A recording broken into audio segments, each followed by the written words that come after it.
Una niña analfabeta le pidió a un millonario que leyera la carta de su difunta madre. Lo que él descubrió lo hizo llorar. Secretos salieron a la luz y sus vidas cambiaron para siempre. Una historia que tocará tu corazón.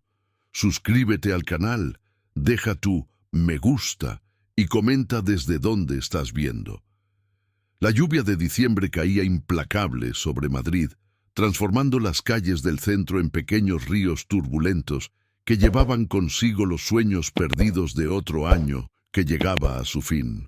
En el 50º piso del edificio Gran Vía, en el corazón del Paseo de la Castellana, Eduardo Martínez observaba por la ventana blindada de su oficina el caos urbano que se desarrollaba abajo. A sus 42 años, él comandaba Farmacéutica Global, una de las mayores industrias farmacéuticas del país, con la misma frialdad calculadora que empleaba en todas las esferas de su vida. La oficina era un reflejo perfecto de su personalidad. Paredes de vidrio ahumado, muebles de diseño italiano en tonos de gris y negro, y una mesa de caoba maciza que costaba más que un apartamento de clase media. Todo allí respiraba poder y distanciamiento emocional. Los únicos colores cálidos provenían de los diplomas enmarcados en oro que adornaban una pared entera, MBA en la Universidad de Salamanca, especialización en finanzas en la Universidad Complutense de Madrid, doctorado honorario en administración, trofeos de una vida entera dedicada al éxito, pero que nunca lograron llenar el vacío que llevaba en el pecho desde niño. Eduardo era alto, con 1,85 m de altura, cabello negro siempre impecablemente peinado hacia atrás con gel importado, y ojos marrones que rara vez demostraban cualquier emoción. Su vestimenta consistía invariablemente en trajes a medida de Armani, corbatas de seda italiana y zapatos que costaban el salario mensual de un ejecutivo junior. Cada detalle de su apariencia estaba cuidadosamente calculado para proyectar autoridad y mantener a las personas a distancia, exactamente como había aprendido en su infancia. Cuando descubrió que la vulnerabilidad era sinónimo de debilidad, esa tarde lluviosa de diciembre revisaba informes trimestrales cuando su secretaria, Clara, una mujer de 50 años que trabajaba para él desde hacía más de una década, tocó discretamente la puerta. «Señor Eduardo, hay una situación aquí abajo que necesita su atención», dijo ella, dudando. Eduardo ni levantó los ojos de los papeles. «Si es algún representante de ONGs pidiendo donaciones, ¿sabes cuál es la respuesta estándar? Diríjanlo al Departamento de Responsabilidad Social». «No, señor, es diferente. Es una niña». Ahora él levantó la mirada, frunciendo el ceño. «¿Una niña? ¿Qué hace una niña aquí?» «Está empapada de lluvia e insiste en hablar con usted personalmente. Dice que tiene una carta que necesita ser leída. Los guardias intentaron despedirla, pero no se va. Está allí desde hace más de una hora». Eduardo suspiró con impaciencia. Su agenda estaba llena. Reunión con inversores japoneses a las 4, conferencia telefónica con proveedores europeos a las 6, cena de negocios con senadores a las 8. No tenía tiempo para teatrillos infantiles. Llama a los servicios sociales. Debe ser alguna niña de la calle tratando de hacer alguna estafa. «Señor», insistió Clara, algo inusual para ella que siempre aceptaba sus decisiones sin cuestionar. «Ella parece diferente. No está pidiendo dinero. Solo quiere que alguien lea una carta para ella». La persistencia de su secretaria lo irritó. Eduardo Martínez no había llegado a donde estaba siendo sentimental con cada historia triste que aparecía en su puerta. Sus padres, Javier y Laura Martínez, herederos de una tradicional familia de cafetaleros del interior de 1900 en Madrid, le habían enseñado desde temprano que los sentimientos eran lujos que los exitosos no podían permitirse. «Está bien», dijo finalmente, «pero tengo exactamente 5 minutos para resolver esto». Cuando bajó al vestíbulo, encontró una escena que lo sorprendió. Una niña de aproximadamente 8 años estaba sentada en el suelo de mármol del vestíbulo, completamente empapada. Su cabello castaño rizado se pegaba a su pequeño y anguloso rostro, y sus grandes ojos oscuros, que le recordaron vagamente a alguien, aunque no podía identificar a quién, estaban rojos de tanto llorar. Vestía una camiseta rosa descolorida, una falda de mezclilla remendada y chanclas de goma agujereadas. En sus pequeñas y temblorosas manos sostenía una carta amarillenta, protegida dentro de una bolsa plástica transparente. —¿Usted es el doctor Eduardo? —preguntó ella con una voz fina pero decidida, pronunciando cada palabra con cuidado, como si hubiera ensayado ese momento muchas veces. —Soy. ¿Y tú eres? —Mi nombre es Isabela, pero todo el mundo me llama Isa. Por favor, doctor, ¿puede leer esta carta para mí? Mi madre dijo que cuando ella partiera yo tenía que traer esta carta para usted. Eduardo miró a su alrededor, avergonzado. El vestíbulo estaba lleno de ejecutivos y visitantes importantes, todos observando la escena con curiosidad mal disimulada. Su imagen pública de empresario inaccesible estaba siendo puesta a prueba. —Niña, no tengo tiempo para... —Por favor —interrumpió ella, levantándose rápidamente y extendiendo la carta. Mi madre murió hace 3 semanas. Ella trabajó en la casa de gente rica toda su vida y dijo que esta carta era muy importante. No sé leer aún y no tengo a nadie más en el mundo. Las palabras de la niña golpearon a Eduardo como un puñetazo en el estómago. Había algo en la inflexión de su voz, en la forma en que pronunciaba ciertas palabras, que despertó recuerdos enterrados desde hacía mucho tiempo. Su mente racional le decía que se alejara, que entregara la situación a los asistentes sociales y volviera a sus importantes reuniones. Pero algo más profundo, una voz que había silenciado durante décadas, susurraba que tal vez debería quedarse. —¿Cuál era el nombre de tu madre? —preguntó, sorprendiéndose a sí mismo. —María de las Gracia Martínez. Pero todo el mundo la llamaba Graciela. El mundo se detuvo. El ruido del tráfico allá afuera, las conversaciones en el vestíbulo, incluso el sonido de la lluvia contra las ventanas. Todo desapareció. Eduardo sintió que las piernas le flaqueaban y tuvo que apoyarse en la recepción de granito. Graciela, la única persona que había dado cariño verdadero en los primeros 8 años de su vida. La mujer que cantaba canciones de cuna cuando él tenía pesadillas, que hacía pastel de chocolate en sus cumpleaños mientras sus padres viajaban, que lo consolaba cuando volvía de la escuela llorando porque otros niños se burlaban de su timidez. —Doctor, ¿está bien? La voz de Isabela lo trajo de vuelta al presente. Eduardo miró esos ojos oscuros y finalmente entendió por qué. Le parecían familiares.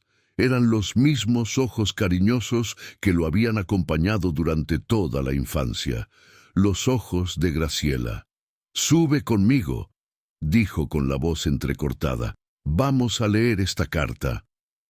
El ascensor subió en absoluto silencio por los 50 pisos, creando una tensión palpable entre Eduardo e Isabela. La niña apretaba la carta contra su pecho como si fuera su bien más preciado, dejando pequeños charcos de agua en el suelo espejado del ascensor. Eduardo observaba su reflejo distorsionado en las puertas de acero inoxidable, tratando de procesar la avalancha de emociones que el nombre Graciela había desatado. No había escuchado ese nombre en 34 años, desde el día en que sus padres la despidieron sumariamente cuando cumplió 8 años, alegando que un niño grande no necesita niñera. Cuando llegaron al 50º piso, Clara los esperaba con una expresión preocupada. En sus 12 años trabajando para Eduardo, nunca lo había visto tan afectado. Siempre había sido un hombre de control férreo sobre sus emociones. capaz de despedir empleados sin pestañear o cancelar contratos millonarios con la misma frialdad con que elegía la corbata por la mañana. «Clara, cancela todos mis compromisos de esta tarde», dijo Eduardo, aún visiblemente perturbado, «y proporciona ropa seca para la niña. Llama a Sandra de recepción. Ella debe tener alguna blusa de repuesto».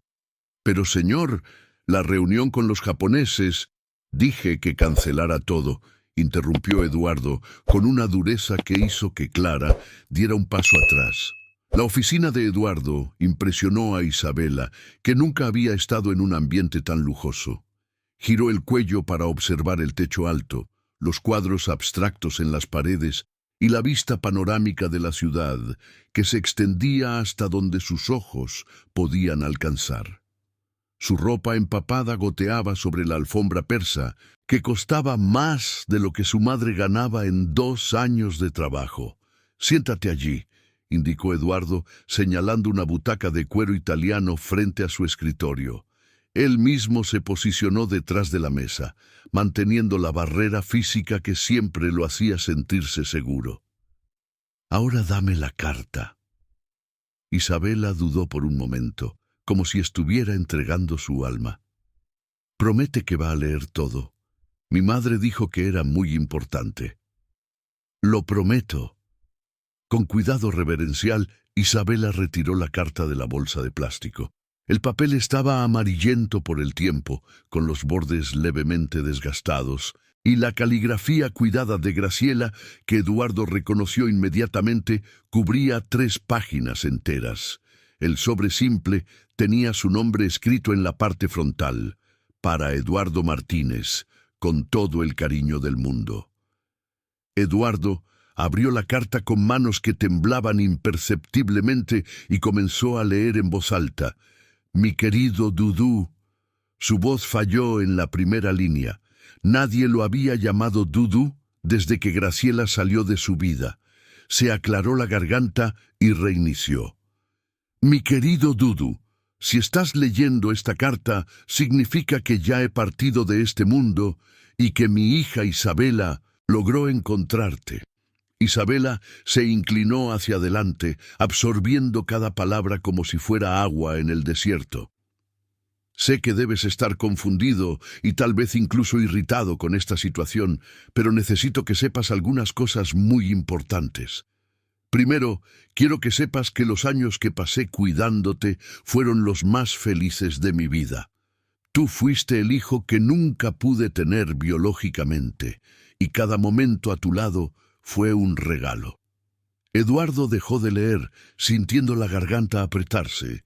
Graciela había sido despedida cuando él tenía 8 años, porque sus padres descubrieron que ella se había matriculado en un curso nocturno de pedagogía.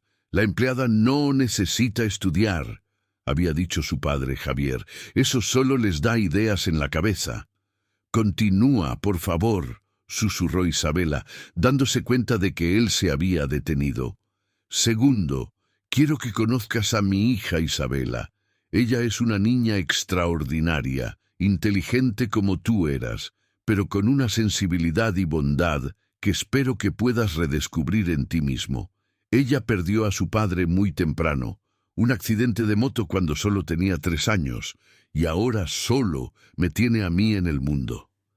Eduardo miró a Isabela, que limpiaba discretamente las lágrimas que caían por su rostro. La semejanza con Graciela era innegable, no solo en los ojos, sino en la forma en que inclinaba la cabeza cuando escuchaba algo importante, en la manera en que mordía el labio inferior cuando estaba nerviosa. «Dudú, necesito contarte algo que guardé conmigo todos estos años. Cuando tus padres me despidieron, no fue solo porque estaba estudiando. Fue porque descubrí algunas cosas que estaban sucediendo en la empresa de tu padre que no estaban bien». La atmósfera en la oficina cambió instantáneamente.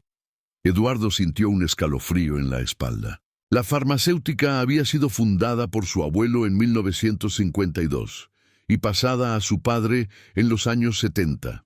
Cuando Javier murió en un accidente de avión en 1998, Eduardo heredó el control accionario, pero siempre asumió que el negocio era completamente ético.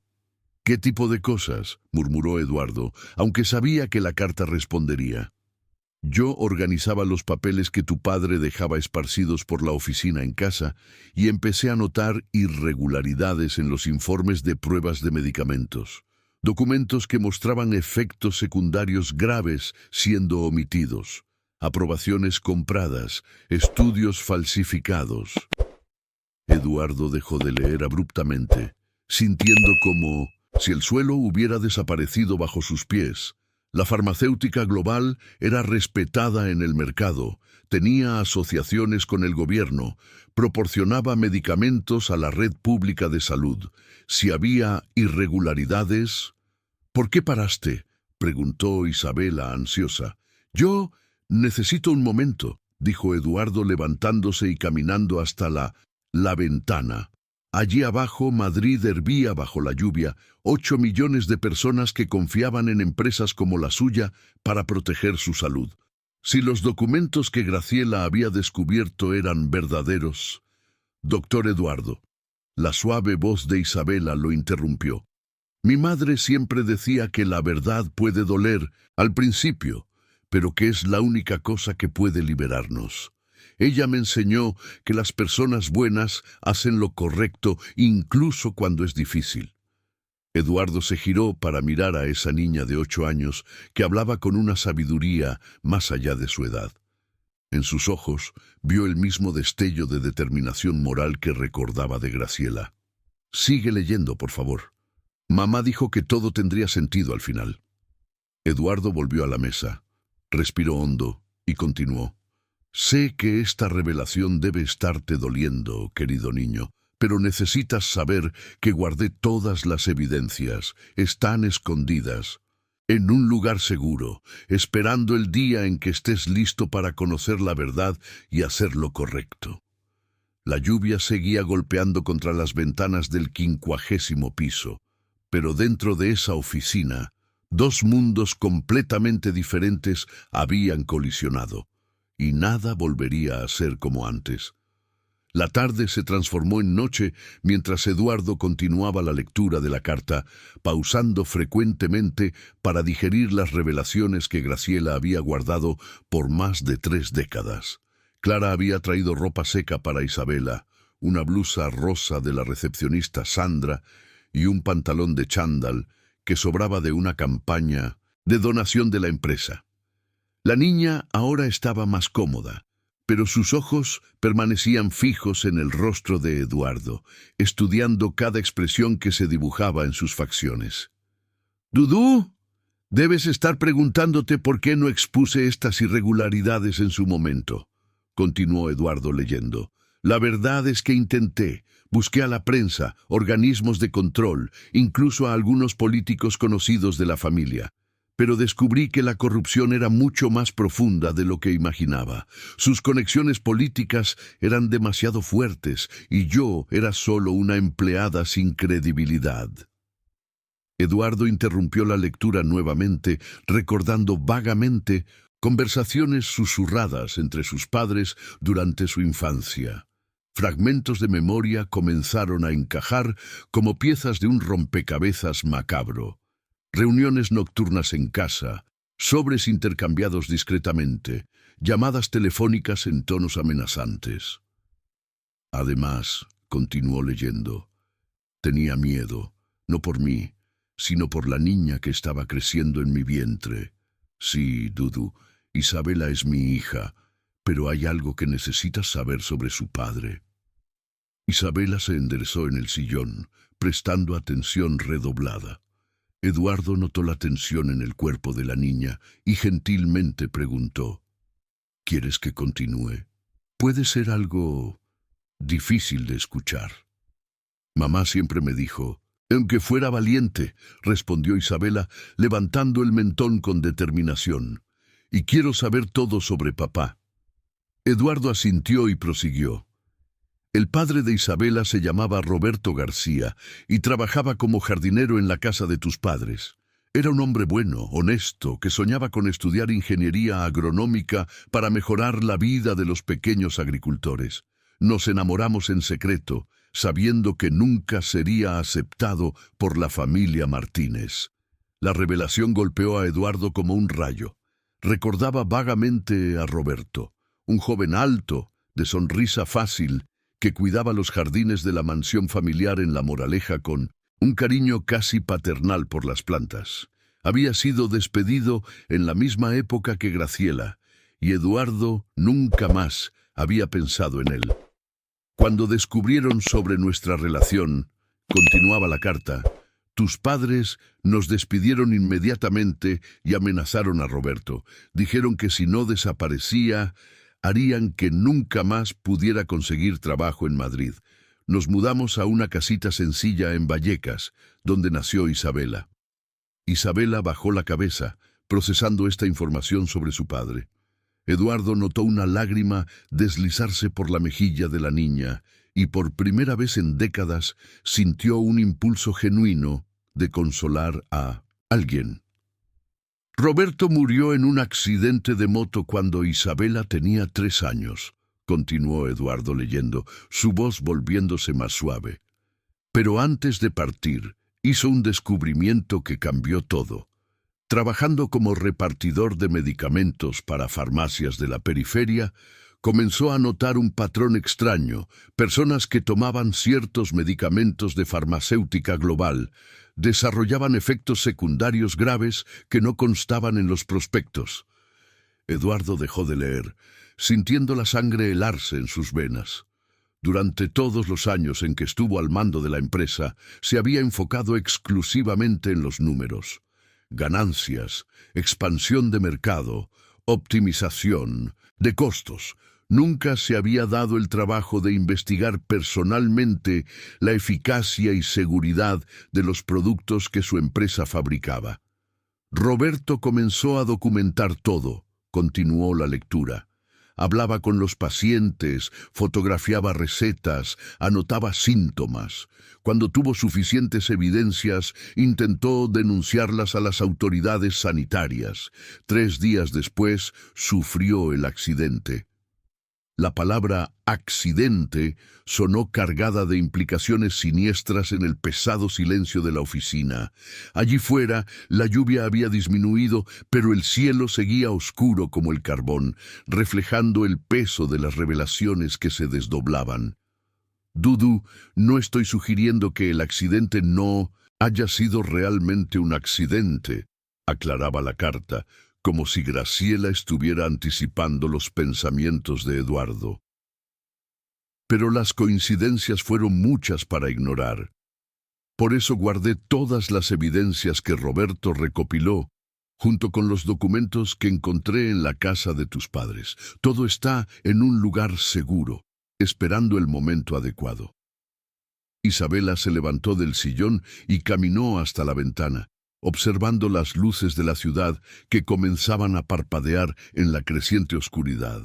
Su postura era de una madurez impresionante para una niña de 8 años, como si el peso de la historia de su familia hubiera forzado un crecimiento prematuro. «Doctor Eduardo», dijo ella sin volverse, «mamá me contó que usted era un niño muy triste cuando era pequeño, que sus padres nunca demostraban cariño y que usted siempre se escondía en el jardín cuando ellos discutían». Eduardo sintió como si le hubieran dado un puñetazo en el estómago. Las memorias que había enterrado tan profundamente comenzaron a emerger. Noches en que lloraba solo en su habitación mientras escuchaba los gritos provenientes de la oficina de su padre. Mañanas en que Graciela era la única persona que preguntaba cómo había dormido. Tardes en que ella le enseñaba a hacer castillos de arena en la caja de juguetes que había construido en el jardín. Ella dijo que cuidar de usted fue como tener el hijo que siempre soñó, continuó Isabela, volviéndose para mirarlo, y que esperaba que un día usted pudiera dar el amor que recibió a otro niño. Eduardo miró a esa niña extraordinaria, huérfana como él se había sentido en la infancia, pero cargando una fuerza interior y una bondad que había perdido en algún lugar del camino hacia el éxito. Por primera vez en 34 años permitió que una lágrima escapara de sus ojos. «Isabela», dijo con la voz entrecortada, ¿te gustaría cenar conmigo? Podemos pedir algo y terminar de leer la carta». La sonrisa que iluminó el rostro de la niña fue exactamente igual a la de Graciela, llena de calor, perdón y esperanza. Y en ese momento, Eduardo Martínez comenzó a comprender que tal vez aún había tiempo para recuperar la humanidad que había perdido en el camino. La cena llegó a través de un servicio de entrega exclusivo que Eduardo utilizaba para reuniones nocturnas importantes, platos sofisticados de un restaurante japonés renombrado.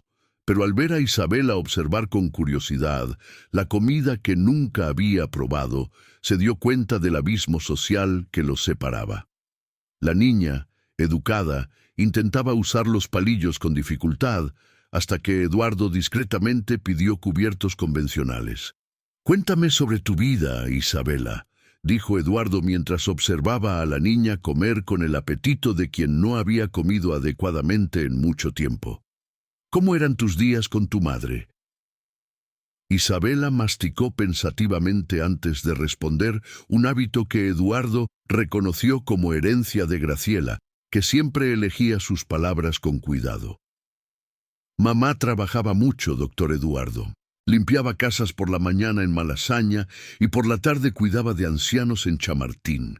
Yo me quedaba con doña Concepción, nuestra vecina, que me enseñó a hacer cuentas de cabeza mientras esperaba a mamá volver». «¿Y la escuela?» El rostro de Isabela se entristeció. «Mamá me matriculó en la escuela municipal, pero tenía mucha dificultad para leer. Las letras se mezclaban en mi cabeza y los profesores pensaban que yo era lenta». Eduardo frunció el ceño. Había algo en la descripción de Isabela que lo intrigaba.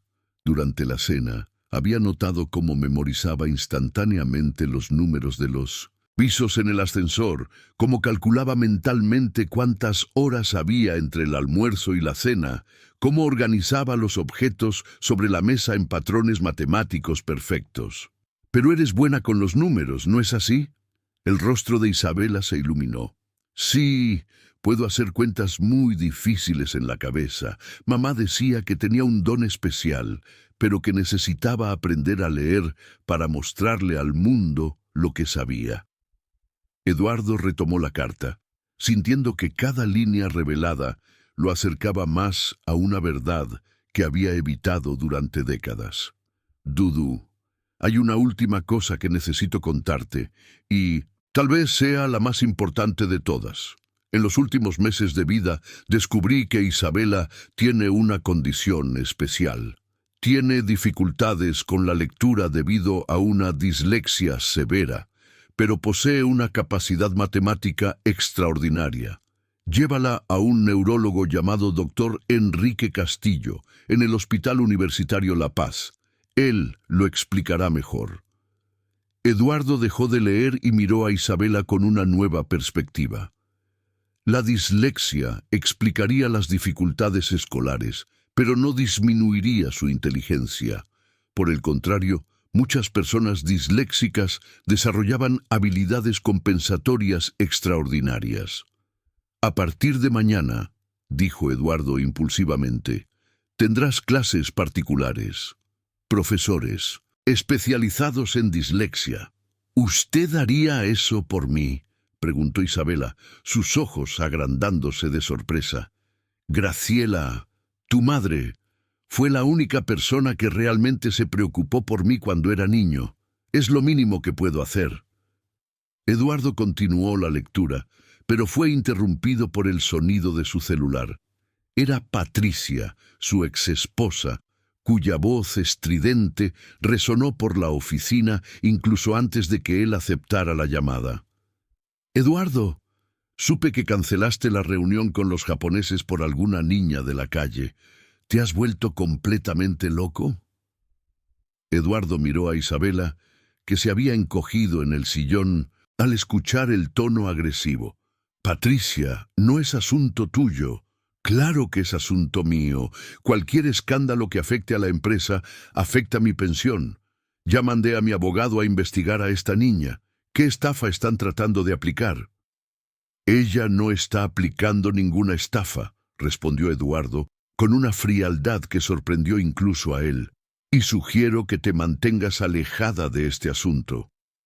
Eduardo Martínez, no puedes estar pensando en involucrarte emocionalmente con alguna oportunista. ¿Recuerdas lo que pasó con tus padres cuando empezaron a confiar en las empleadas? La llamada se cortó abruptamente, dejando un silencio tenso en la oficina. Isabela había escuchado toda la conversación y sus manos temblaban ligeramente. ¿Ella piensa que estoy mintiendo?, preguntó con voz pequeña. Patricia piensa que todo el mundo está tratando de aplicar estafas porque así es como ella misma piensa, respondió Eduardo con brutal honestidad. No te preocupes por ella. Pero Eduardo sabía que su exesposa no se rendiría fácilmente. Patricia Martínez, exmodelo y socialité, se había casado con él puramente por interés financiero, y tras el divorcio había asegurado una pensión vitalicia de 500.000 euros mensuales a través de un acuerdo judicial favorecido por conexiones políticas. Cualquier amenaza a la estabilidad de Farmacéutica Global representaba una amenaza directa a su estilo de vida lujoso. Dudú, Eduardo continuó leyendo la carta. Sé que será difícil creer en todo lo que estoy revelando. Por eso dejé las evidencias con alguien de confianza. Busca a la hermana Luciana en el orfanato Santa Clara, en Malasaña. Ella tiene la llave de una caja fuerte en el Banco Santander de Gran Vía.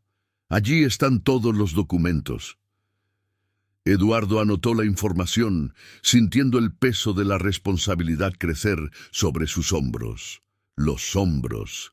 Si las evidencias fueran verdaderas, tendría que elegir entre proteger el imperio construido por su familia y hacer lo correcto. Por último, mi querido niño, quiero que sepas que nunca te culpé por los errores de tus padres. Solo eras un niño, pero ahora eres un hombre con el poder de corregir los errores del pasado. Confío en que encontrarás el valor que siempre has tenido dentro de ti. La carta terminaba con todo amor y nostalgia, Graciela. PD. Isabela tiene los mismos sueños que tú tenías. Ella quiere ayudar a las personas. No dejes que pierda esa pureza como tú la perdiste. Eduardo dobló la carta, con cuidado, sintiendo como si acabara de leer su propia sentencia. Miró a Isabela, que se había quedado dormida en el sillón, exhausta por las emociones del día. En ese momento tomó una decisión que cambiaría sus vidas para siempre.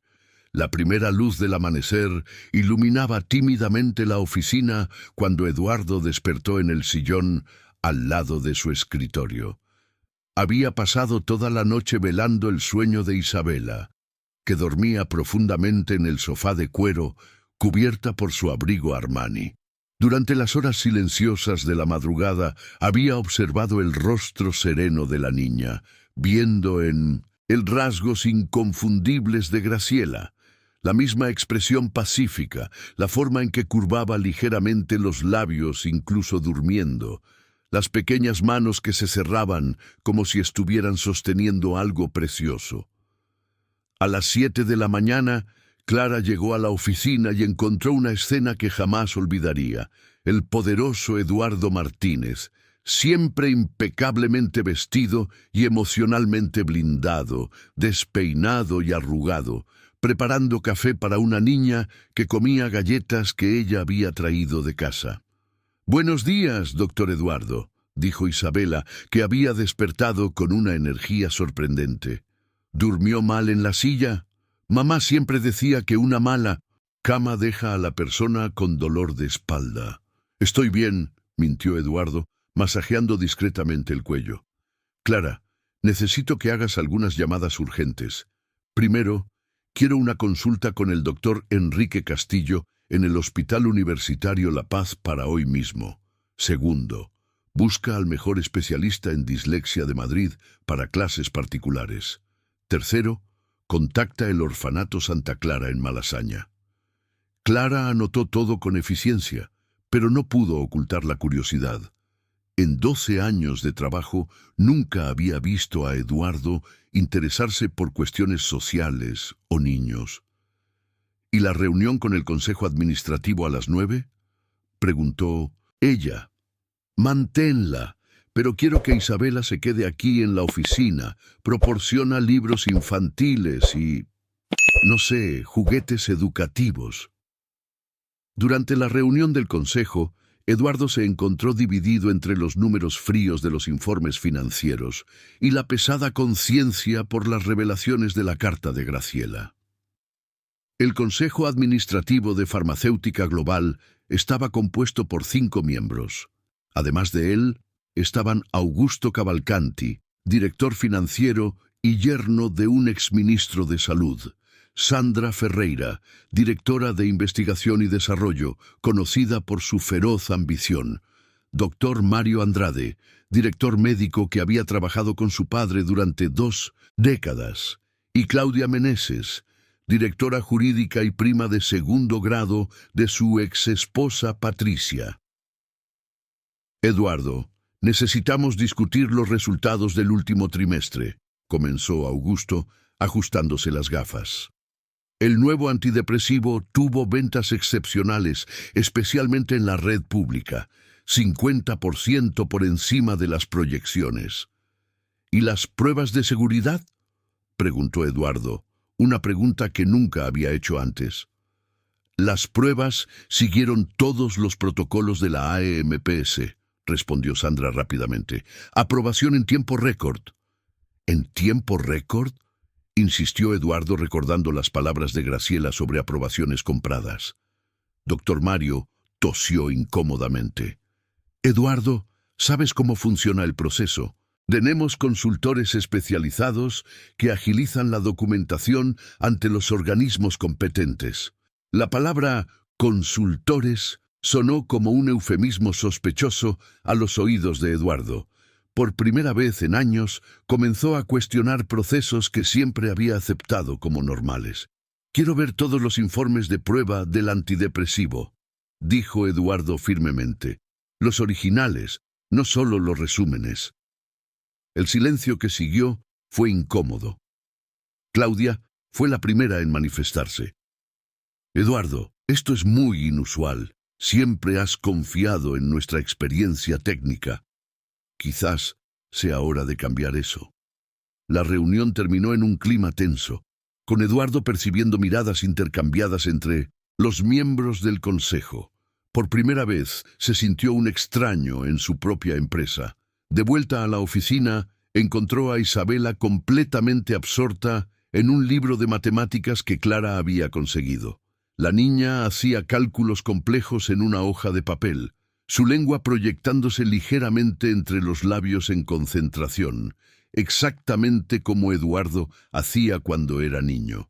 «Isabela, ¿qué tipo de cuenta es esa?», preguntó, observando números y símbolos que parecían demasiado avanzados para una niña de 8 años. «Estoy calculando cuántas personas viven en nuestro edificio basado en el consumo de agua que vi en el informe que la síndica mostró a doña Conceição», respondió ella naturalmente. «Si cada apartamento tiene un promedio de 2,3 personas y el consumo mensual es de...». Eduardo la interrumpió, impresionado. «¿Cómo aprendiste a hacer ese tipo de cálculo?». «Mamá me enseñó los números básicos, pero el resto yo... no sé, simplemente lo entiendo. Es como si los números hablaran conmigo». En ese momento, el doctor Enrique Castillo devolvió la llamada de Clara. Eduardo explicó rápidamente la situación y programó una consulta para el mismo día. 2 horas después, estaban en el consultorio del renombrado neurólogo en el Hospital Universitario La Paz. El doctor Castillo era un hombre de 60 años, con cabello canoso y una paciencia infinita con los niños. Tras una serie de pruebas simples, confirmó el diagnóstico preliminar. Isabela tiene dislexia severa, pero también posee lo que llamamos síndrome del savant matemático, explicó a Eduardo. Es una condición rara donde las dificultades en un área son compensadas por habilidades extraordinarias en otra. Con el tratamiento adecuado para la dislexia y estímulos apropiados para sus habilidades matemáticas, puede desarrollar un potencial extraordinario. ¿Y cuánto costaría ese tratamiento?, preguntó Eduardo.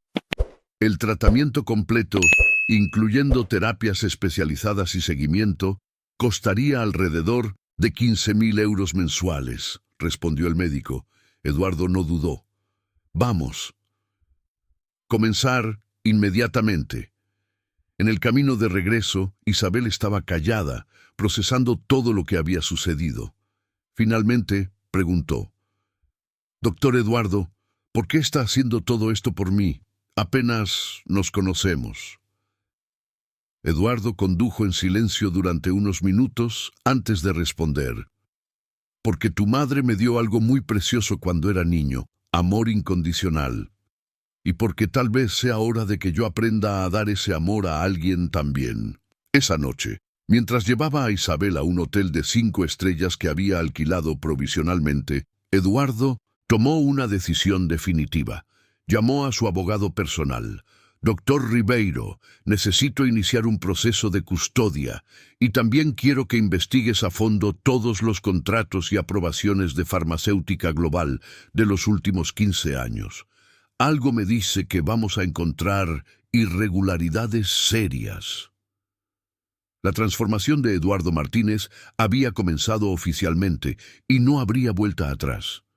3 semanas habían pasado desde la llegada tempestuosa de Isabel a la vida de Eduardo, y los cambios eran visibles para cualquiera que lo conociera. El hombre que antes llegaba a la oficina a las 7 de la mañana y salía después de las 10 de la noche, ahora adaptaba su agenda a los horarios escolares de la niña. Había contratado a Clara Rodríguez, una de las mejores especialistas en dislexia de Madrid, que venía al Hotel Gran Vía 3 veces por semana para las sesiones de terapia. La suite presidencial del hotel se había transformado en un ambiente completamente diferente. Las mesas de centro de vidrio ahora tenían libros infantiles, juegos educativos y cuadernos de matemáticas esparcidos.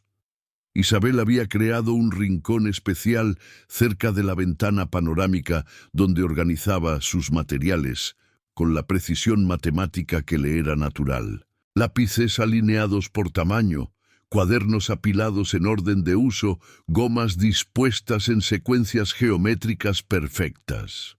«Tío Edu», dijo Isabel en una soleada mañana de enero, usando el apodo cariñoso que había surgido naturalmente entre ellos. «La tía Clara dijo que estoy progresando muy rápido en la lectura. ¿Quieres ver?». Eduardo, que estaba revisando informes de la empresa en el sofá, inmediatamente dejó los papeles. Era impresionante cómo la presencia de la niña había cambiado sus prioridades. Ella abrió un libro infantil y comenzó a leer pausadamente, pero con una claridad que no tenía 3 semanas antes. La niña caminaba por el bosque cuando encontró una casa hecha de dulces, leyó Isabel, pronunciando cada palabra con cuidado. «¡Excelente!», exclamó Eduardo, sintiendo un orgullo paternal que jamás imaginó ser capaz de experimentar. «Estás leyendo mejor que muchas niñas de tu edad». En ese momento, el teléfono sonó. Era Clara, con una urgencia inusual en la voz. «Señor Eduardo, necesita venir a la oficina inmediatamente. Han llegado documentos de la AEMPS cuestionando las pruebas del antidepresivo Serenax, y hay reporteros queriendo hablar con usted». Eduardo sintió el estómago helado. Había pedido al doctor Ribeiro que investigara discretamente las aprobaciones de la empresa, pero aparentemente la discreción no había sido suficiente. «Isabel, necesito ir a resolver algunos problemas en el trabajo», dijo él tratando de mantener la calma. Te quedas aquí con Clara. ¿Está bien? ¿Está pasando algo grave?, preguntó la niña, mostrando una vez más su madurez precoz. Quizás, pero lo resolveré todo.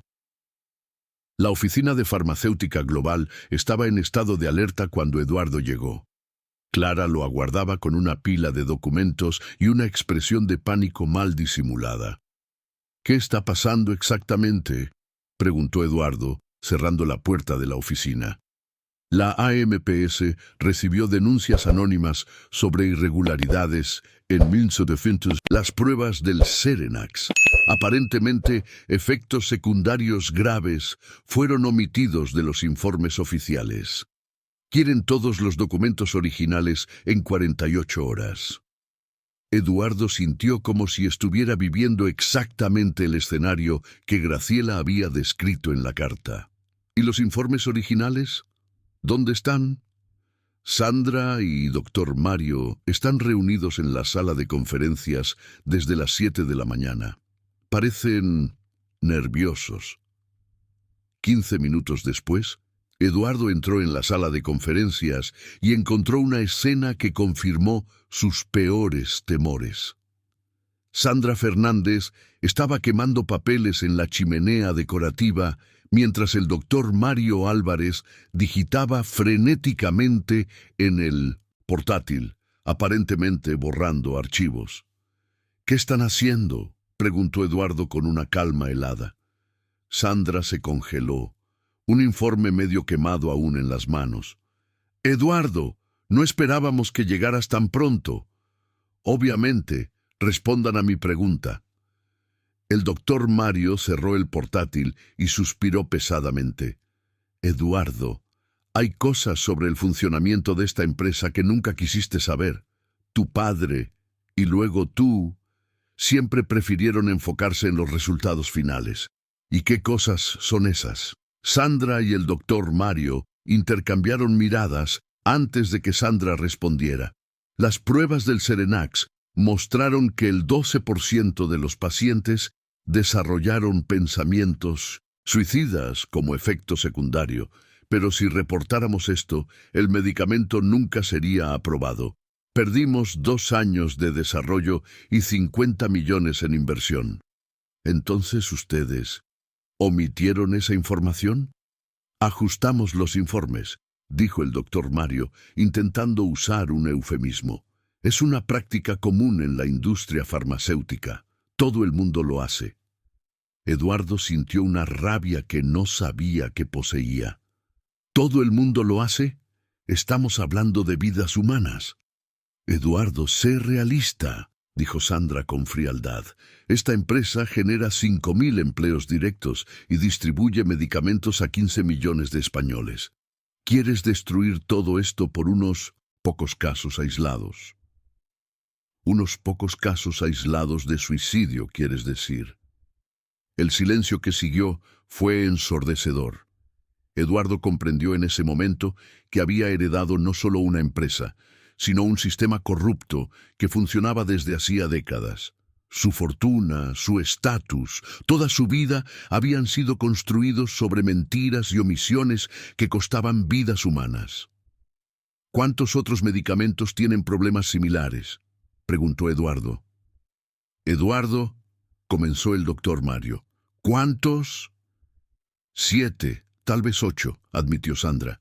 «Pero escucha, si cooperamos con la AMPS y entregamos todo, la empresa será cerrada. Miles de personas quedarán desempleadas. Tú perderás todo tu patrimonio». Eduardo caminó hasta la ventana, observando Madrid agitado abajo. Pensó en Isabel, en la confianza absoluta que ella había depositado en él, en las palabras de Graciela sobre hacer lo correcto incluso cuando es difícil. «Clara», gritó él por el interfono. «Sí, señor, convoca una rueda de prensa para hoy a las 5 de la tarde y llama a la AMPS. Dile que la farmacéutica global colaborará integralmente con la investigación». Sandra se levantó abruptamente. «Eduardo, no puedes estar hablando en serio. Nunca he estado más serio en mi vida, y ustedes dos están despedidos. Salgan de mi empresa. Cuando quedó solo en la sala de conferencias, Eduardo llamó a Isabel. «Tío Edu, ¿cómo va todo?» «Complicado, pequeña. Pero recordé algo que tu madre escribió en la carta». «¿Qué?» «Que las personas buenas hacen lo correcto incluso cuando es difícil». «¿Y tú vas a hacer lo correcto?» Eduardo miró por la ventana, viendo no solo la ciudad, sino millones de personas que confiaban en empresas como la suya para proteger su salud. «Sí, Isa, voy a hacer lo correcto. Continuemos». Tópico 7. La rueda de prensa a las 5 de la tarde se convirtió en el momento más difícil de la vida profesional de Eduardo Martínez. El salón de eventos del Hotel Gran Vía estaba lleno de periodistas de los principales medios de comunicación del país, representantes de organismos reguladores y abogados de familias que sospechaban haber sido perjudicadas por los medicamentos de la farmacéutica global. Eduardo se posicionó detrás del podio, sus manos temblando imperceptiblemente mientras ajustaba el micrófono. «Damas y caballeros de la prensa», comenzó con voz firme. «A pesar del torbellino emocional que sentía, he convocado esta rueda de prensa para hacer una declaración sobre irregularidades descubiertas en la farmacéutica global que comprometen la seguridad de nuestros medicamentos». Un murmullo de sorpresa recorrió la audiencia. Era inédito que un CEO confesara públicamente problemas en su propia empresa. «He descubierto recientemente que informes de ensayos clínicos fueron alterados para omitir efectos secundarios graves de al menos 8 medicamentos actualmente en el mercado. A partir de hoy, la farmacéutica global está retirando voluntariamente estos productos y cooperando integralmente con las autoridades». La explosión de preguntas que siguió fue ensordecedora. Eduardo respondió a cada una con brutal honestidad, admitiendo que no había supervisado adecuadamente los procesos y asumiendo responsabilidad total. Cuando un reportero preguntó sobre las consecuencias financieras, él respondió: «La pérdida estimada es de aproximadamente 2.000 millones de euros. La empresa puede no sobrevivir, pero la vida humana vale más que cualquier ganancia». En el apartamento del hotel, Isabel vio la rueda de prensa por televisión con Clara. La niña observaba atentamente cada expresión de Eduardo, cada palabra elegida con cuidado. «Él está haciendo lo mismo que hacía mamá», dijo Isabel a Clara, «eligiendo lo correcto, incluso sabiendo que será difícil». «Estás muy orgullosa de él, ¿verdad?», preguntó Clara. «Sí, y mamá también lo estaría». Mientras tanto, en la mansión en La Moraleja que ya había pertenecido a los padres de Eduardo, Patricia Martínez observaba la rueda de prensa con creciente horror. Cada palabra de su exmarido representaba millones menos en su pensión. Tomó el teléfono y marcó un número que conocía de memoria. «Claudia, Patricia, ¿viste lo que está haciendo ese insensato? Necesito que presentes una acción inmediatamente cuestionando su cordura». Al otro lado de la línea, Claudia Meneses, directora jurídica de la farmacéutica global y prima de Patricia, dudó. «Patricia, técnicamente él está actuando dentro de sus derechos como propietario mayoritario. No me vengas con tecnicismos. Esa niña de la calle le ha hecho un lavado de cerebro. Quiero que demuestres que no está en condiciones de tomar decisiones empresariales». En la sede de la farmacéutica global, Augusto Cavalcanti reunió a los demás miembros del consejo en una sesión de emergencia. La sala de reuniones estaba cargada de tensión y recriminaciones. «Eduardo ha perdido completamente el juicio», dijo Augusto, aflojando la corbata. «En una tarde destruyó 50 años de construcción empresarial. Mi carrera está arruinada», lamentó el doctor Mario, quien había regresado tras su despido para intentar minimizar los daños. 30 años de trabajo por el suelo. Necesitamos actuar. dijo Claudia, entrando en la sala. Tengo una propuesta. Patricia cuestionará judicialmente la capacidad mental de Eduardo.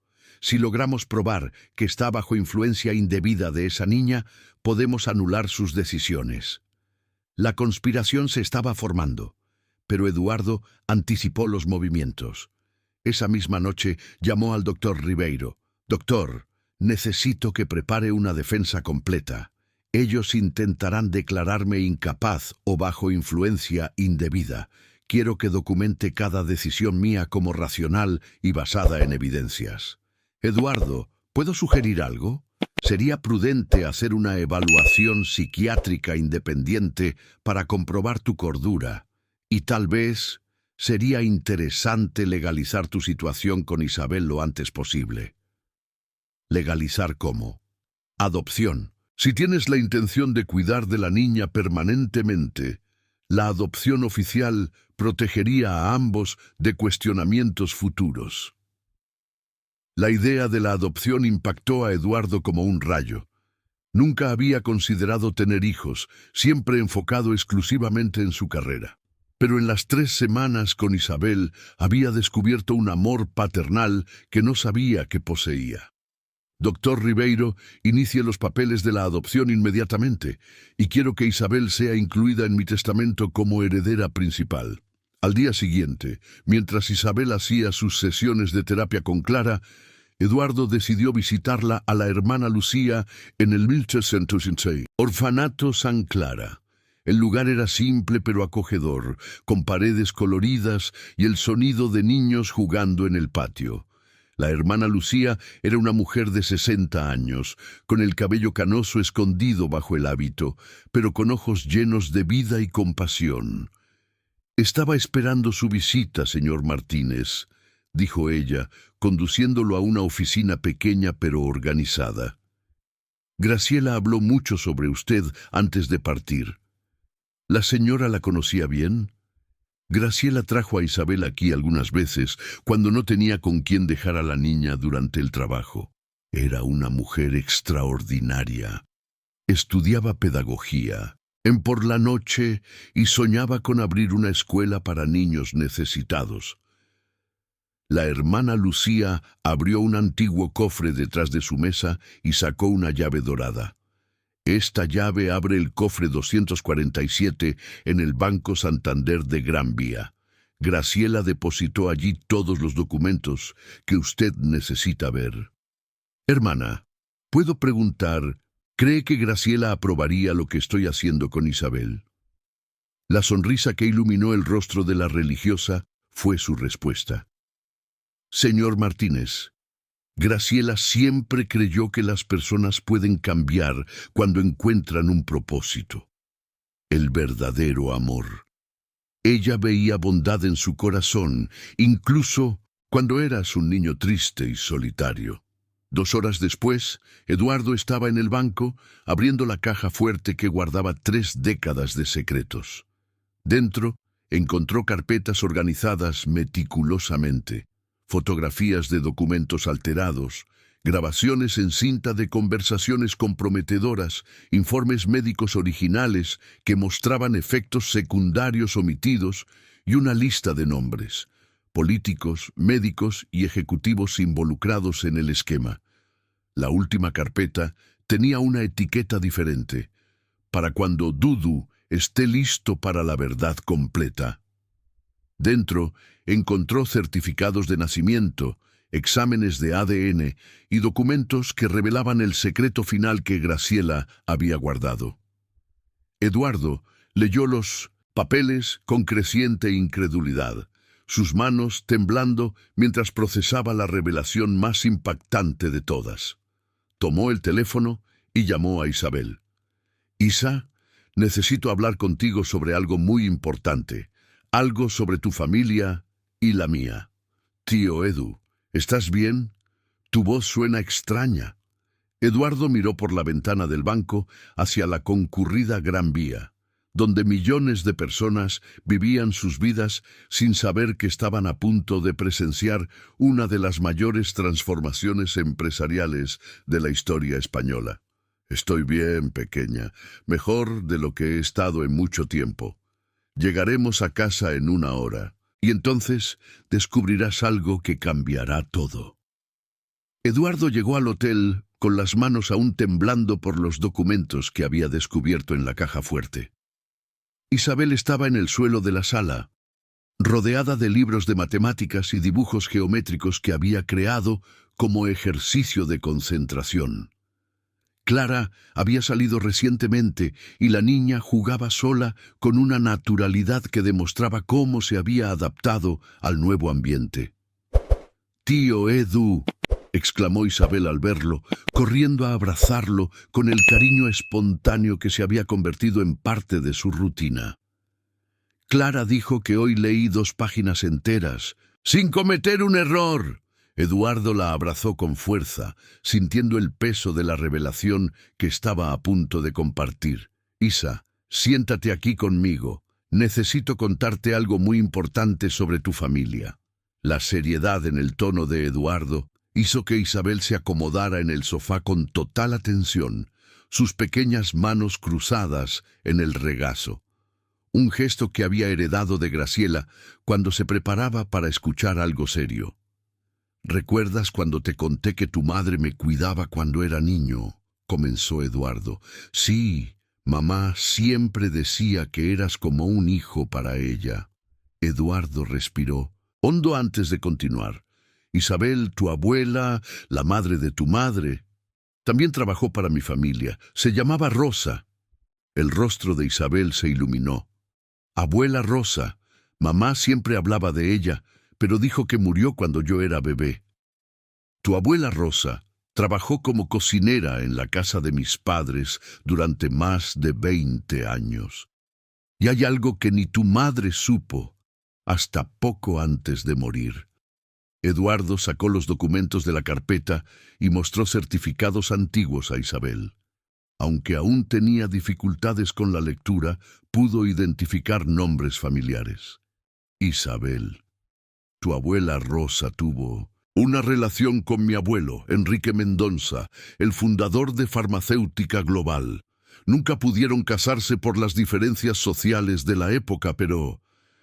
Eduardo se detuvo, viendo en los ojos de Isabel la comprensión gradual de lo que eso significaba. «Eso quiere decir que tu madre era mi tía y tú eres mi prima». El silencio que siguió fue profundo. Isabel procesó la información con la misma seriedad matemática que aplicaba a los problemas numéricos, conectando mentalmente todas las piezas. «Por eso mamá siempre decía que cuidar de ti era especial», dijo finalmente. «Ustedes eran realmente familia». «Somos realmente familia», corrigió Eduardo, «y eso cambia todo, Isa. Legalmente tienes derechos sobre la empresa. Eres heredera legítima de Farmacéutica Global». Antes de que Isabel pudiera responder, el teléfono de Eduardo sonó. Era el doctor Ribeiro, con urgencia en la voz. «Eduardo, tenemos problemas. Patricia ha presentado una demanda cuestionando tu salud mental. Ella alega que estás bajo influencia indebida de la niña y que tus decisiones recientes demuestran inestabilidad psicológica». Eduardo miró a Isabel, que había escuchado parte de la conversación.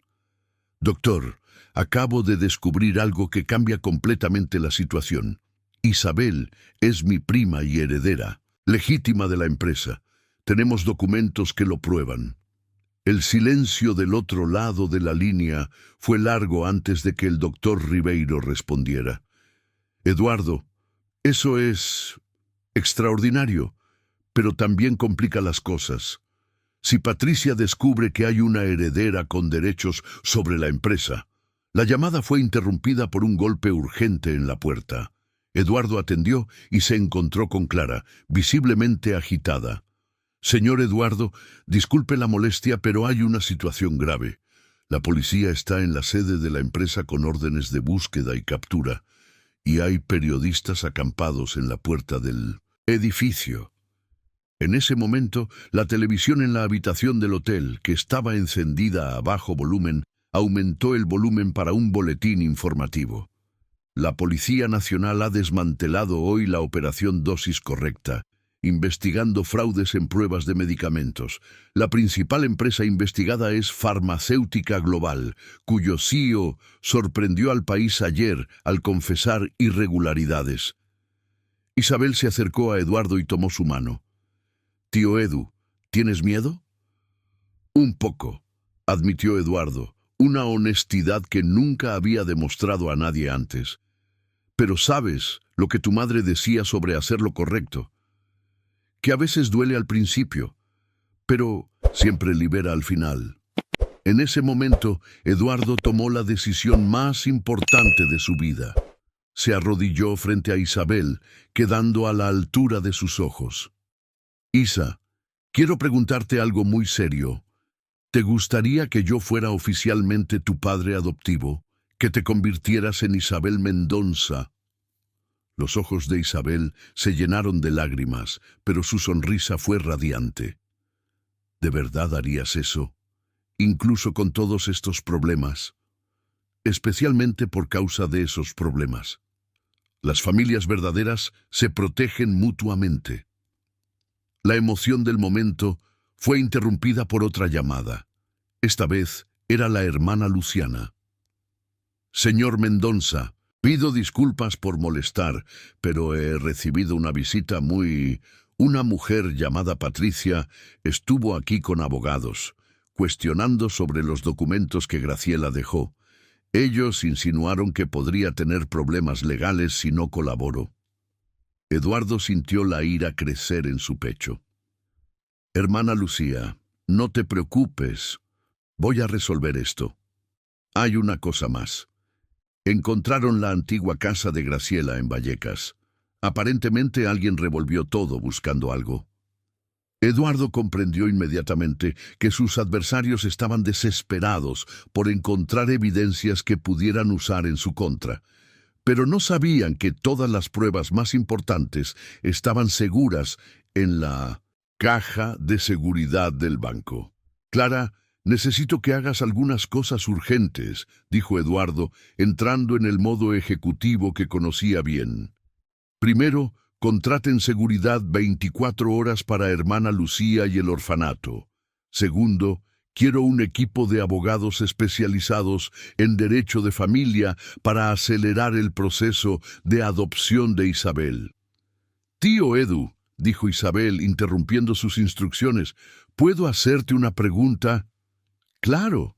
Si me convierto en tu hija de verdad y tengo derecho a parte de la empresa, ¿puedo ayudar a decidir qué hacer con ella?»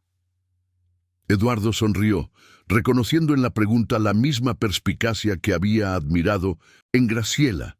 «¿Qué harías? Transformaría en una empresa que realmente ayuda a las personas y usaría parte del dinero para abrir la escuela que mamá soñaba». En ese momento, observando a esa niña de 8 años proponer soluciones éticas con la simplicidad de la sabiduría genuina, Eduardo comprendió que había encontrado no solo una hija, sino una socia en la misión de reconstruir el imperio familiar sobre fundamentos morales sólidos. La batalla apenas comenzaba, pero ahora sabía que no estaba luchando solo. El mes de febrero trajo consigo el intenso calor del verano madrileño y una escalada dramática en la guerra judicial que se desarrollaba en torno a Eduardo e Isabel. La suite del Hotel Gran Vía se había transformado en un centro de operaciones improvisado, con abogados entrando y saliendo constantemente, pilas de documentos esparcidas por todas las mesas y teléfonos sonando incesantemente. Isabel, ahora oficialmente bajo la custodia provisional de Eduardo mientras el proceso de adopción avanzaba, se había adaptado al caos con la resiliencia característica de los niños que crecen demasiado rápido. Ella había creado un rincón silencioso en la habitación donde hacía sus tareas con Clara, aparentemente ajena a la tormenta legal que se formaba a su alrededor. Pero Eduardo había notado que la niña absorbía cada conversación, cada tensión, con una inteligencia aguda que a veces lo asustaba. «Tío Edu», dijo Isabel una mañana de martes, mientras él revisaba informes legales. ¿Por qué la exesposa del señor odia tanto a mí? Ni siquiera la conozco.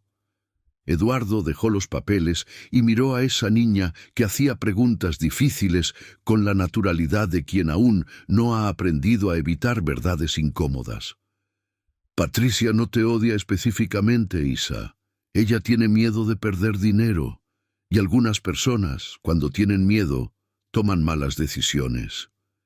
Mamá siempre decía que cuando alguien nos ataca, generalmente es porque está herido por dentro, reflexionó Isabel. ¿Será que Patricia está herida? La sabiduría simple de la niña, una vez más, sorprendió a Eduardo. Quizás lo esté, pero eso no justifica lo que está haciendo. En ese momento, el doctor Rodríguez llegó con una expresión que Eduardo había aprendido a reconocer como problemas graves. Eduardo, tenemos desarrollos preocupantes.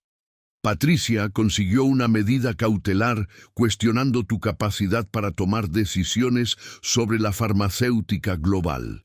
La audiencia está programada para el viernes. ¿Con base en qué? Ella presentó informes psiquiátricos cuestionando tu estado mental, alegando que tus decisiones recientes, confesar las irregularidades, retirar medicamentos del mercado y especialmente aferrarte obsesivamente a una niña desconocida, son evidencias de inestabilidad emocional. Eduardo sintió una ira fría recorrer su cuerpo. ¿Y Isabel? Ahí está el problema. Patricia también está cuestionando la adopción, alegando que estás siendo manipulado por una menor que puede haber sido entrenada para aplicar un golpe sofisticado. Isabel, que había escuchado toda la conversación, se acercó a Eduardo con los ojos llenos de lágrimas, pero controlando las lágrimas con una dignidad impresionante para una niña. Tío Edu, si me voy, si regreso al orfanato, ¿eso resuelve los problemas? ¡No!, respondió Eduardo con una vehemencia que sorprendió incluso a él. No vas a ningún lado. Somos familia, ¿recuerdas? Y las familias no se abandonan. El doctor Rodríguez aclaró la garganta delicadamente. Eduardo, hay algo más.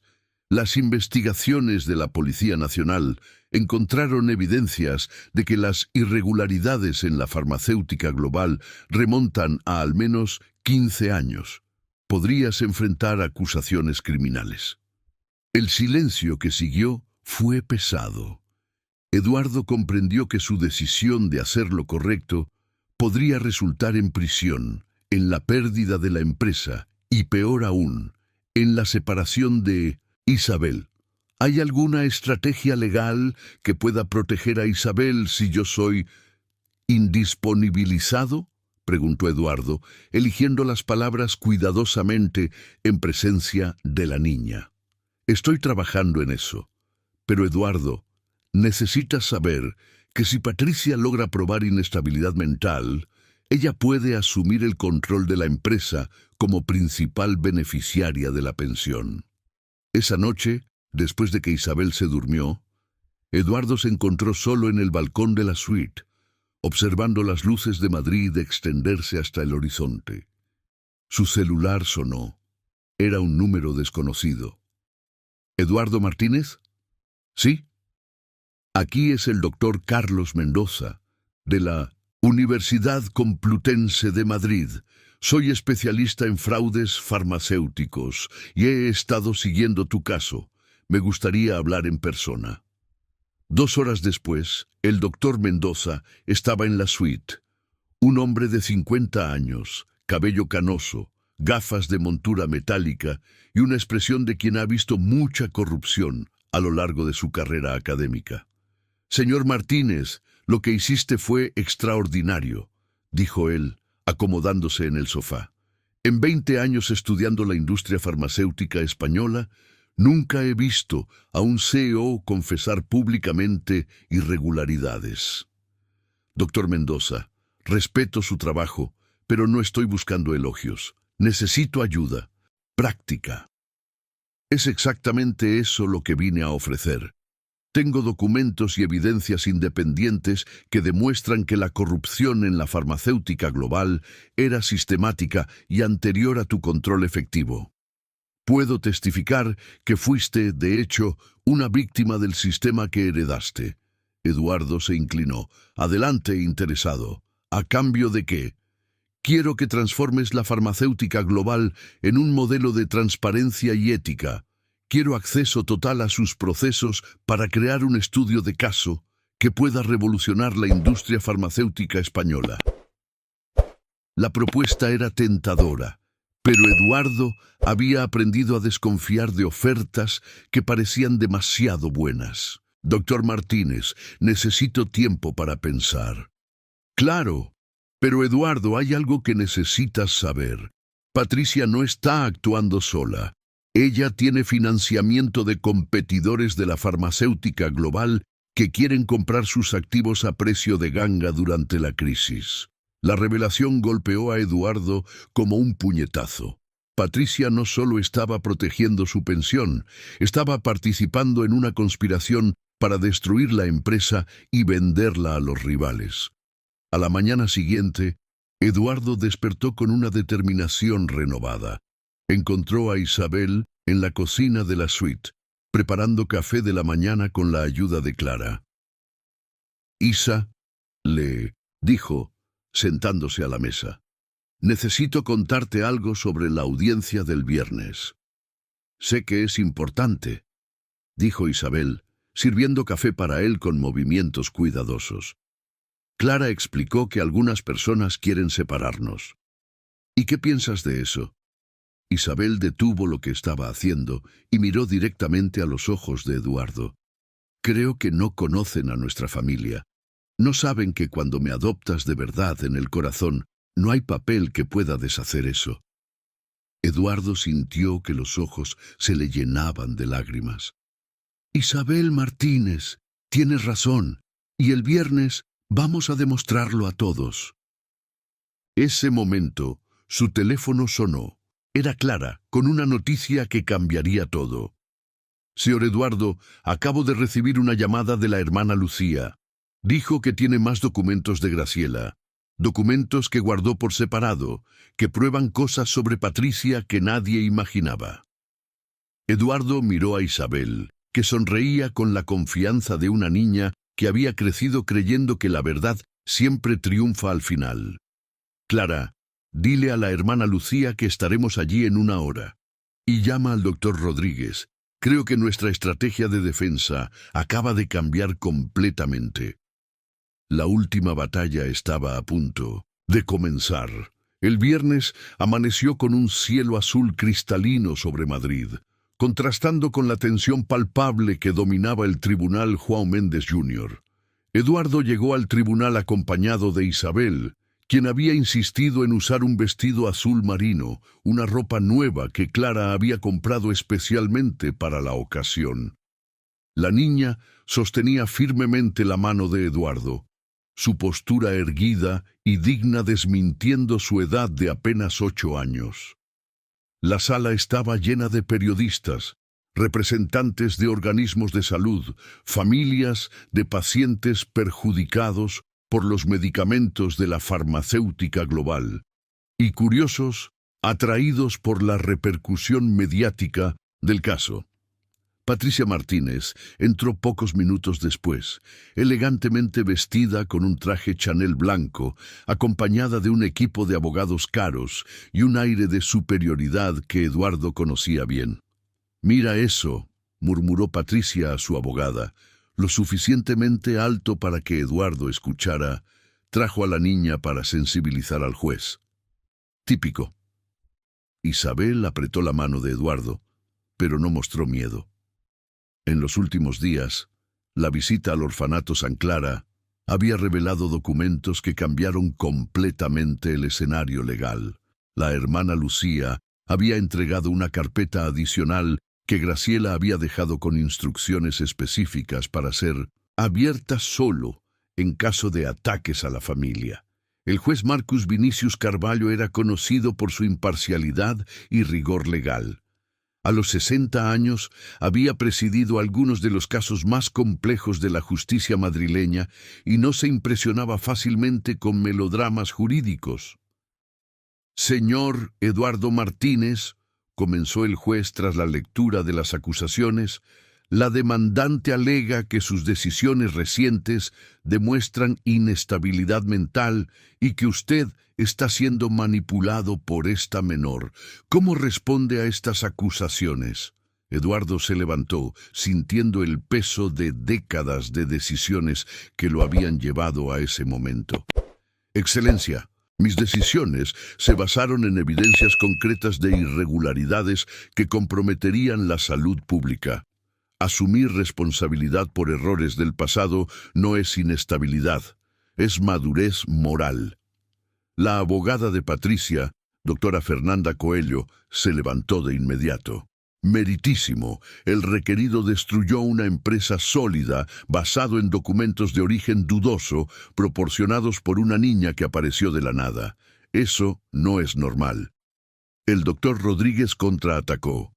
«Excelencia, me gustaría presentar evidencias que revelan las verdaderas motivaciones de la demandante». Con autorización del juez, el doctor Rodríguez presentó los documentos encontrados por la hermana Lucía. El primero era una serie de extractos bancarios mostrando transferencias millonarias de empresas farmacéuticas competidoras a cuentas personales de Patricia a lo largo de los últimos 2 años. «Excelencia», explicó el doctor Rodríguez, «estos documentos prueban que la señora Patricia recibió más de 5 millones de euros de competidores de la farmacéutica global interesados en adquirir la empresa durante una crisis». El murmullo que recorrió el tribunal fue audible. Patricia palideció visiblemente, susurrando urgentemente con su abogada. «Hay más», continuó el doctor Rodríguez. «Tenemos grabaciones de conversaciones telefónicas donde la demandante coordina estrategias con ejecutivos rivales para destruir la reputación de la farmacéutica global». El juez pidió escuchar una de las grabaciones.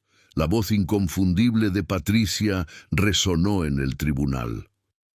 «Cuando Eduardo esté internado por problemas psiquiátricos, la empresa quedará vulnerable. Ustedes pueden hacer una oferta hostil por 30 centavos en el euro». El silencio que siguió fue ensordecedor. Patricia intentó levantarse para protestar, pero su propia abogada la detuvo. «Excelencia», dijo el doctor Rodríguez, «también presento los resultados de la evaluación psicológica independiente del señor Eduardo, realizada por el doctor Antonio Martínez, renombrado psiquiatra forense. El informe atesta plena capacidad mental y emocional». Pero la revelación más impactante aún estaba por venir. El doctor Rodríguez presentó los documentos de parentesco que probaban el vínculo familiar entre Isabel y Eduardo. «Meritísimo, la menor Isabel García es prima legítima del requerido y heredera legal de la farmacéutica global. Lejos de ser una oportunista, ella es la verdadera heredera de los ideales éticos de la empresa». El juez estudió los documentos durante largos minutos antes de pedir hablar con Isabel directamente. «Isabel, ¿comprendes lo que está sucediendo aquí?» Isabel se levantó con una dignidad impresionante. «Sí, señor juez, algunas personas quieren separar nuestra familia porque creen que somos peligrosos para sus negocios». «¿Y qué quiere usted?» «Quiero quedarme con el tío Eduardo porque él es mi verdadera familia. Y quiero que nuestra empresa haga medicamentos que realmente ayuden a las personas, como soñaba mi madre».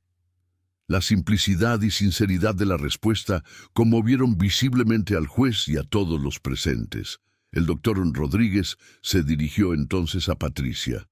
«Señora Patricia Martínez, ante las evidencias presentadas de conspiración y conflicto de intereses, no solo rechazo su petición, sino que ordeno la apertura de una investigación sobre sus actividades». El martillo golpeó con firmeza. «Proceso declarado improcedente. La custodia de la menor Isabel García permanece con Eduardo Martínez y ordeno celeridad en el proceso de adopción. La explosión de flashes fotográficos y preguntas de periodistas que siguió fue intensa, pero Eduardo solo tenía ojos para Isabel, quien lo abrazaba con lágrimas de alegría corriendo por su rostro.